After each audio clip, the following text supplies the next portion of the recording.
Good evening. My name is Caitlin. This is KTXX22 Reading, and welcome back to my channel.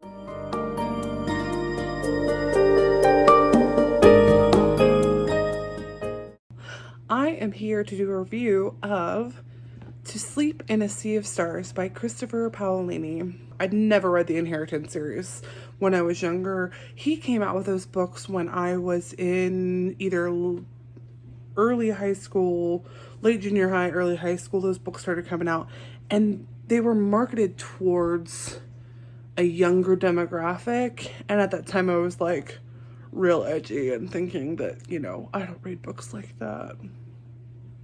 Right. Because we're all that teenager. So I never read those books. So this is technically my first Paolini read.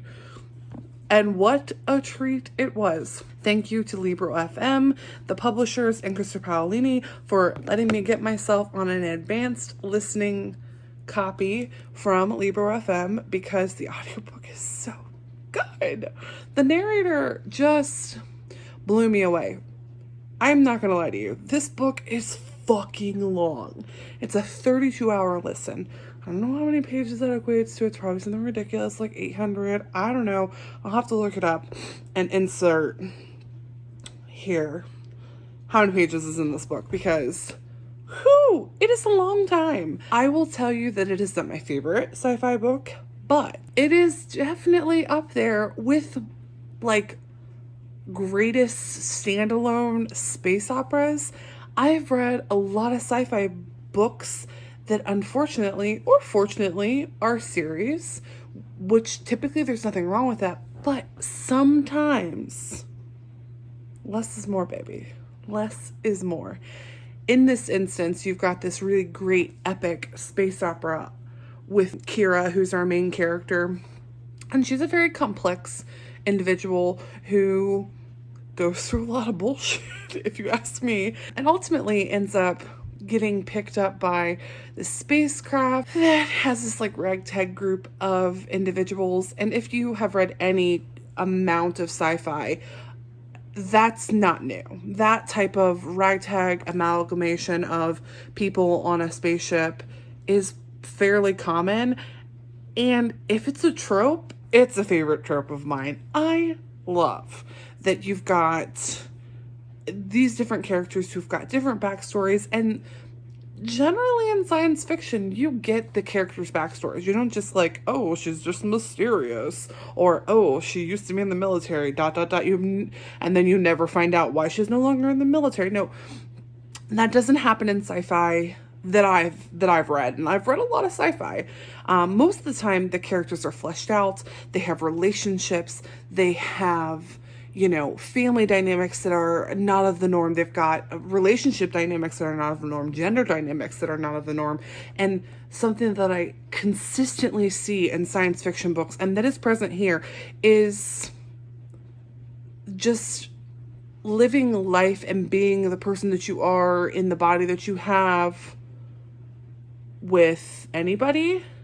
It doesn't matter. And that might be why I really like sci-fi, specifically like new sci-fi. I think Becky Chambers, The Expanse series with James S.A. Corey, this book has the same thing. There are LGBTQI plus representation as well as relationships, which, thank you. There is different species, and species I mean like alien life forms.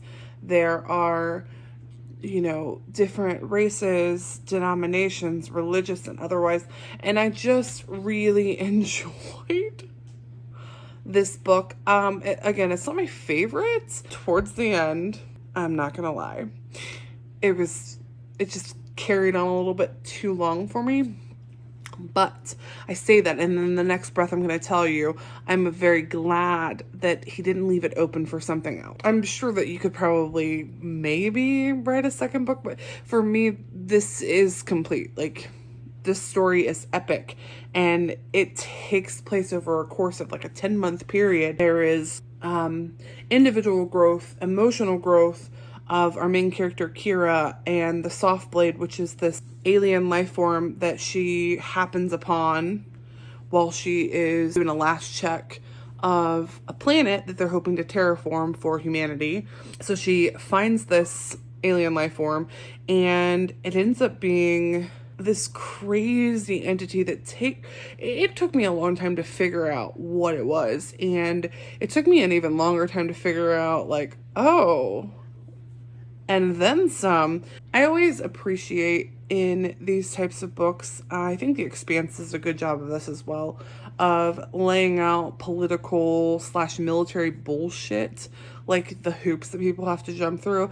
And I also always appreciate when they give the peons, the people who are on the front lines, enough chutzpah to like stick up for what they really want. Like, obviously, yeah, they have to follow their orders at some point, but at the same time too, they recognize when the powers that be have made a bad decision for, in this case, all of humanity. And that goes for the alien life forms as well. And maybe this is also a trope too.